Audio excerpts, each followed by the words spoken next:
Olá, homens invisíveis! Olá, almas invisíveis! Eu sou Otávio Guest, eu Super 8 e hoje, depois do ano começar com uma leva de filminhos de terror bem mequetrefes, o que é comum de acontecer porque as distribuidoras jogam para esse período do ano os filmes com menos potencial, chega o que parece ser um refresco e vem conquistando a nossa atenção mesmo tendo chegado de fininho. Então agora, para saber se eu acho isso merecido ou não, simbora!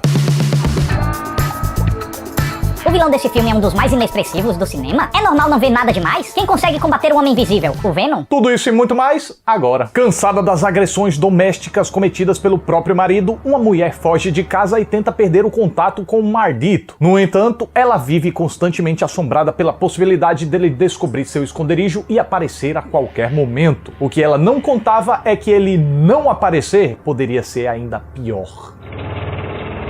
Eu hoje, diferente do filme, não vou fazer suspense não. Vou logo dizer de cara que o Homem Invisível me impressionou muito e me fez sair do cinema muito contente com o que eu tinha acabado de ver. Falando da experiência cinematográfica, porque o tema em si é pesado e não tem nada pra ficar contente. E o êxito dessa empreitada já começa com a sua premissa. Pega um tema atual e importante de ser discutido, mistura com outro tema fantasioso, curioso e intrigante e voilá! Temos uma proposta muito da promissora. Se a situação da protagonista sob o domínio do marido tóxico já é de roer as unhas, principalmente quando a gente lembra que isso acontece e muito ao nosso redor, o que a gente só costuma tomar conhecimento quando o pior acontece, já que quando a vítima se manifesta não é raro ser tirada como louca, histérica, mentirosa, golpista. Imagine o terror que seria se o Chernobyl alcançasse de alguma forma o dom de ficar invisível. Que inferno ele poderia fazer na vida dessa mulher? E como seria ainda mais difícil do mundo ao seu redor acreditar. No caso, não precisa imaginar, porque é disso que o filme trata. E essa ideia de juntar a fantasia da invisibilidade com a discussão da masculinidade tóxica casa de um jeito muito perfeito. Pois então, com uma premissa inoxidável dessa, bastava ao roteiro criar situações plausíveis, coerentes e bem encaixadas umas nas outras. Bastava. Até parece que é intuitivo, que nem cagar sentado. Enfim, pois eis que pro nosso agrado o roteiro não fez apenas isso, como foi além. Entrega uma trama de suspense muito bem arquitetada que vai levando a protagonista e o público à exaustão, nos colocando na pele da moça para que a gente possa experimentar e entender a sensação angustiante da opressão sem poder contar com a ajuda de ninguém porque ninguém acredita. O que, ao mesmo tempo, é um triunfo narrativo pelo fato do roteiro criar situações que preservam a dúvida sempre ativa enquanto não dá respostas definitivas, e é também um triunfo que potencializa o drama, já que até mesmo nós que somos os aliados mais próximos dela, ficamos nos questionando se tudo aquilo não passa de invenção da cachola dela. Claro, a gente pensa assim porque sabe que a linguagem do cinema sempre pode passar uma rasteira. Mas não deixa de ser um paralelo interessante com a realidade para que a gente entenda o ponto de vista da vítima, que pede socorro, mas é constantemente desacreditada, ridicularizada e ou responsabilizada por ser vítima. Óbvio que sempre há possibilidade de farsa, mas se tem uma vida em jogo, ouvir e apurar é o mínimo, que muitas vezes elas não recebem. Bom, mas não preciso divagar muito sobre isso porque o próprio filme já fez e fez suficientemente bem e claro, mas nem por isso menos elegante, misturando a literalidade e a alegoria de uma forma batraquilmente homogênea, fazendo até jus ao seu lado de ficção científica que costuma comentar sobre temas sociais, políticos e às vezes filosóficos a partir de um filtro científico imaginado. E sobre esse ponto é até sintomático notar que a ciência física foi preferida no lugar da biológica barra química, como outras obras inspiradas no livro do H.G. Wells abordaram. Em especial, tô falando de O Homem Invisível, de 1933, e O Homem Sem Sombra. O que faz bem para esse filme específico porque o físico faz com que o conceito pareça mais palpável e menos absurdo, menos mágico aos olhos da plateia, do que uma fórmula descoberta por um cientista que é praticamente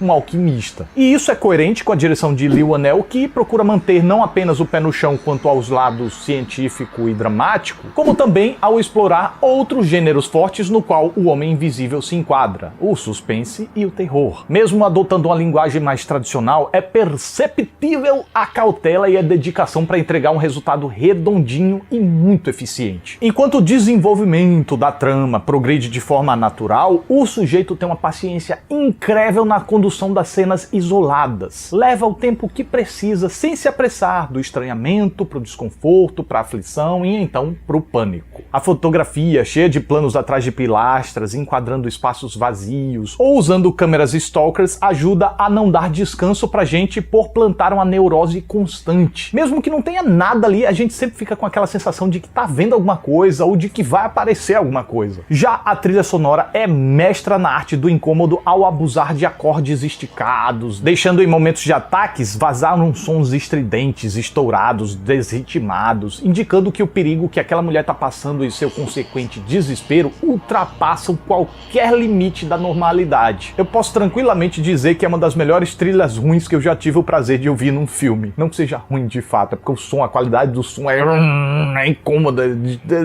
destrambelhado, o que faz parecer ruim, mas para o filme é perfeito. Você entendeu? O design de produção também contribui ao espalhar símbolos que combinam com os temas abordados no filme e dão uma ideia do que vai acontecer ao longo do desenrolar dos fatos. Reparem que o quarto do casal não tem paredes e o que separa o cômodo da rua, do ambiente externo, são vidros, que tem tudo a ver com o tema da translucidez. A presença de câmeras por toda parte na casa tá ligada ao sentimento da Cecília em estar sendo vigiada a todo momento. E para completar esses êxitos que se reuniram na direção, a atuação estonteante da Elisabeth Moss é essencial para tudo isso dar certo. Primeiro que, por mais que seja um terror de monstro, ela sobretudo tá encarando o terror da vida real por causa do taranã, taranã que eu já falei. Segundo que ela ainda tem um desafio extra ao temer e reagir ao vazio. E se já é difícil contracenar com criaturas que vão ser inseridas digitalmente na pós-produção, e esboçar uma reação complexa desse jeito para a ideia de uma pessoa que não vai ser inserida na pós é ainda mais desafiador, porque a reação dela tem que se bastar, já que a gente não vai ter a referência do contraponto. Ela conversando com o vazio é de partir o coração e apavorar ao mesmo tempo. Terceiro, ao preservar a ambiguidade do seu desespero. O perigo é real ou ela estaria alucinando? E quarto, pela viagem por variadas nuances que ela dá à personagem, revelando uma construção riquíssima. Tô falando da coragem que ela mostra tá tirando do âmago, do trauma, alívios pontuais, medo real, pavor, desespero, falta de esperança, sentimento de injustiça. E até mesmo quando ela precisa mudar de personalidade para se superar, a serviço das necessidades do filme como terror, ainda assim ela consegue transmitir uma verdade assustadora. Do que eu tô falando exatamente é que ali na transição do segundo pro terceiro ato, o roteiro sente uma maior necessidade de se encaixar no gênero mais, digamos,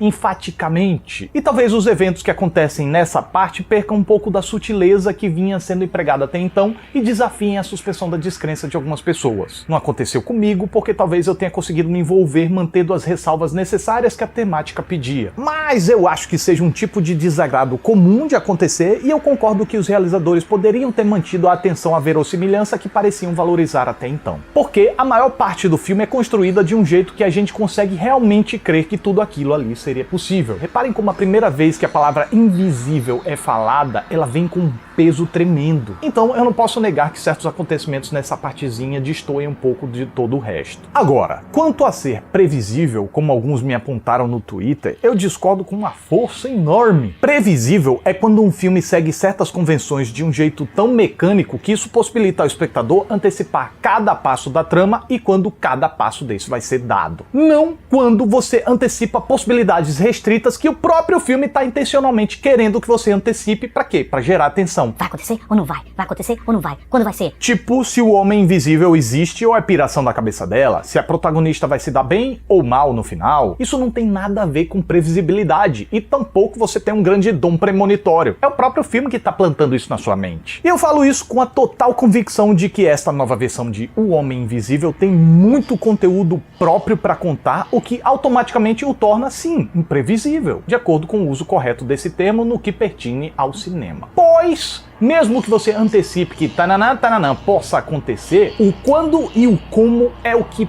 pega de jeito. Lembra que eu falei da paciência narrativa? Pois é, ela vai te gastando, consumindo por dentro, e às vezes abrevia essa espera repentinamente e soca o nosso estrombo. Tem uma certa cena crucial que me deixou literalmente boquiaberto. Eu sabia da possibilidade dela, eu podia desconfiar que ia acontecer, mas o momento exato estabelecido por uma direção precisa e como aconteceu é o que possibilita o choque. E aí, veja só, o filme prepara, permite que você antecipe e quando você tá distraído com alguma coisa, pô, o golpe vem vem de repente sem muita cerimônia e você fica sem chão. Além de que tem vários desdobramentos aqui que você não tem como prever para onde eles estão indo. A menos que você tenha visto o trailer, que parece ter entregado demais, eu não sei porque eu não vi. E não se preocupe, aqui a gente usa trechos do trailer, mas seleciona com cautela para não entregar nada que comprometa a sua experiência. Assim como Corra, O Homem Invisível é um excelente exemplar de um subgênero que a gente pode chamar de terror social. É um daqueles que trabalham com os recursos narrativos com severa sensatez e percepção sobre o todo para criar uma atmosfera tão angustiante quanto pertinente,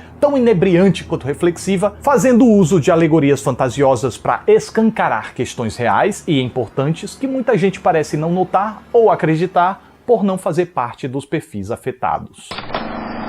E essa é minha reação ao filme.